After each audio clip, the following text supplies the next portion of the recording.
चैत्र नवरात्रे में, शरदीय नवरात्रे में, आषाढ़ी नवरात्रे में, आदिक पौष नवरात्रे में हम जगत जननी जगदम्बा की जब स्थापना करते हैं तो हम कलश की स्थापना क्यों करते हैं? आज शिव महापुराण में शुरुआत में अपन शिव और पार्वती की यही संवाद को लेकर चल। आखिर कलश में ऐसा क्या है? कलश के अंदर आखिर ऐसा क्या विराजमान है कि 33 कोटि देवता उस कलश के अंदर आकर बैठ जाते हैं? महाराज, आप कोई यज्ञ करने जा रहे हो, आप कोई पोथी पुराण करने जा रहे हो, आप कोई अच्छा कार्य करने जा रहे हो, तो ब्राह्मण देवता कह देते कलश की स्थापना होगी, कलश की शोभा यात्रा निकलेगी, कलश यात्रा निकलेगी, कलश विराजमान होगा। और आज हर की पौड़ी पर, प्रयागराज में या उज्जैनी में, नासिक में जो बड़े बड़े कुंभ के मेले होते, कुंभ का मतलब भी तो कलश से होता है। उसकी महत्वता क्यों है? उस कुंभ की, उस घड़े की महत्वता कहां से प्रकट हो गई?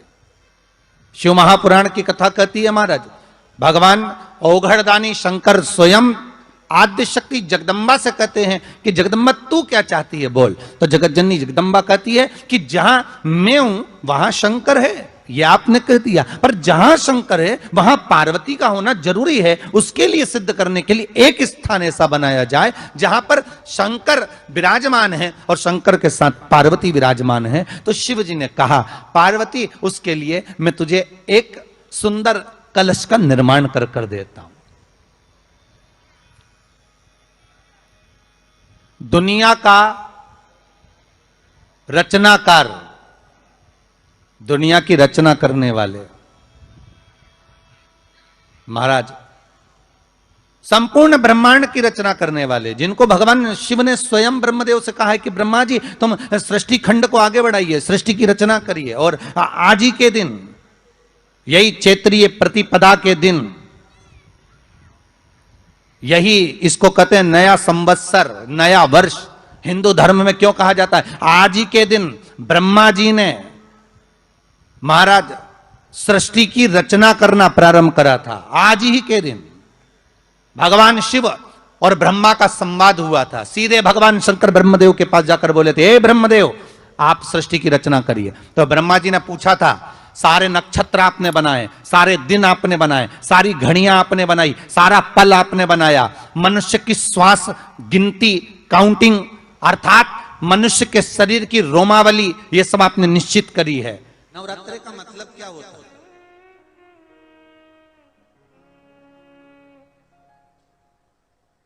केवल 9 दिन तक देवी की आराधना कर लो, नंगे पैर ले लो,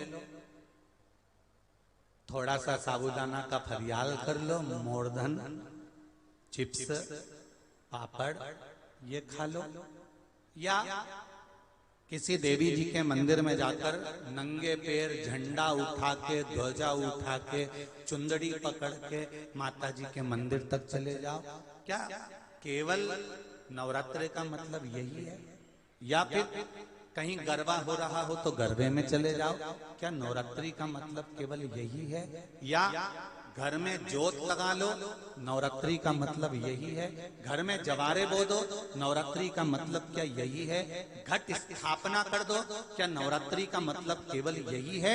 अगर नवरात्रि का मतलब जानना है तो आपके मन में एक विचार आना चाहिए कि ये नवरात्रि केवल घट स्थापना के लिए नहीं होती है, ये नवरात्रि हमारे भीतर एक नारी के सम्मान के लिए प्रकट होती है कि नारी का सम्मान कैसे होना चाहिए। मेरी जीजियों, मेरे जीजाओं, मेरी बेटियों, बेटाओं, मेरी माताओं, मेरे भाई, मेरी बहनों, एक बात बहुत सावधानी से सुनना। नवरात्रे आते हैं, नवरात्रे आते हैं, नवरात्रे में आप माता रानी के व्रत कर लेते हो, जोत जला लेते हो, माता रानी का व्रत करते, उपवास करते, जागरण करते, जोत जलाते, पूजन करते, निवेदन करते। और अभी फिर चैत्री नवरात्रे आएंगे, आप फिर आराधना करोगे, फिर साधना करोगे, फिर जोत जलाओगे, फिर माता रानी को याद करोगे, फिर व्रत रखोगे। आप कितने भी व्रत करो, आप कितनी भी जोत जलाओ, आप कितना भी जागरण करो, पर चार लोगों के सामने जाकर ये कभी मत कहना कि मेरे जैसा व्रत कोई नहीं कर सकता, मेरे जैसा जागरण कोई नहीं कर सकता और मेरी जैसी ज्योत कोई नहीं जला सकता। ये अभी मत कहो। आपके मुख से तो शब्द निकलना चाहिए, आपके मुंह से तो, आपके मुख से तो वाणी निकलना चाहिए कि वो माँ अम्बा, जगदम्बा, दुर्गा भवानी, माँ वैष्णव रानी, माँ जगत जननी, माँ नैना, माँ मनसा, माँ कांगड़ा, माँ चिंतपूर्णी, माँ ज्वाला, उसकी जैसी इच्छा होती है वैसा व्रत करा लेती है, और उसकी जैसी इच्छा होती है वैसा जागरण करा लेती है, और उसकी जैसी इच्छा होती है वैसी ज्योत जला लेती है। हमारी सामर्थ्यता नहीं है। और नवरात्रे में भी देवी की आराधना का एक स्मरण का सुख है महाराज। ज्योत का विधान है, नवरात्रे में देवी की ज्योत लगती है, अखंड ज्योति लगती है, जवारे बुआए जाते हैं, कलश लगता है। ज्योत का भी विधान है।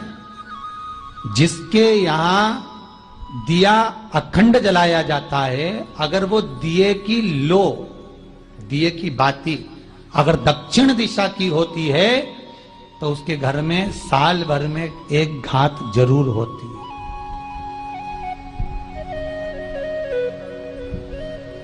जो दिया अखंड जलता है उसकी बाती का मुख दक्षिण का नहीं होना चाहिए। अगर आपने देवी भागवत का स्मरण करा हो, देवी भागवत को अगर सुना हो, तो देवी भागवत में स्पष्ट किया गया कि पूर्व की ओर मुख करा हुआ दिया, अर्थात पूर्व की ओर ज्योत जो जलाई जाती है वो संपदा की वृद्धि करती है।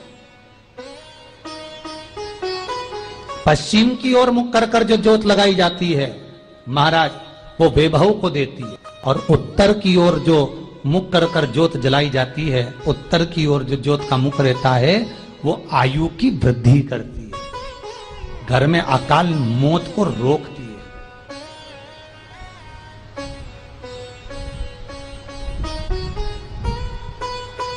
नवरात्रे का जो भाव तत्व है उसको भी अच्छे से समझ लेना। दक्षिण की ओर ज्योत ना लगाएं। अगर आपको लगाना है पूरब की लगाएं, पश्चिम की लगाएं या उत्तर की लगाएं। और जितने दिन महारानी जगदम्बा, जगतधात्री, दुर्गा भवानी, अब की बार माताजी घोड़े पर आई है। हर बार देवी बदल बदल के आती है, इस बार जो नवरात्रे आए वो घोड़े के आए।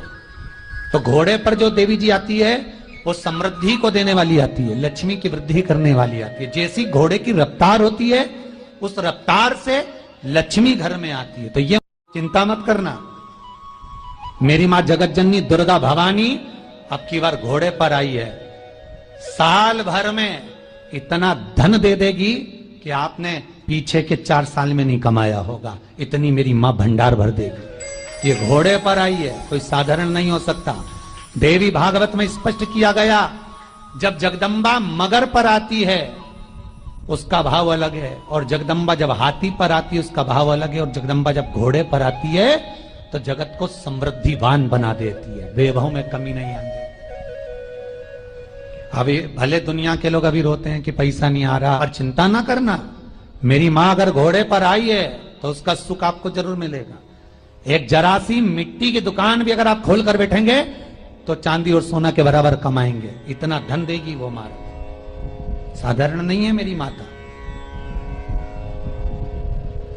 तात्विक सुख का आनंद देने वाली, लाभ तत्व प्रदान करने वाली। और नवरात्र में अगर आपकी कोई कामना है, आपकी अगर इच्छा है, आपका मन है, तो जगत जननी की आराधना करो। पति और पत्नी में अगर क्लेश है तो जगदम्बा के मंदिर में मक्खन चढ़ाओ, प्रेम बढ़ जाएगा। आपको लगता है कि पति कोई अन्य स्त्री से लगा हुआ है या परिवार टूट रहा है, तलाक तक पहुंच गया है, तो माता के मंदिर में आप ध्वजा लगवाइए, उस ध्वजा पर मक्खन लगाकर लगवाइए, आपको लाभ मिलेगा। महाराज यदि आपको लगता है कि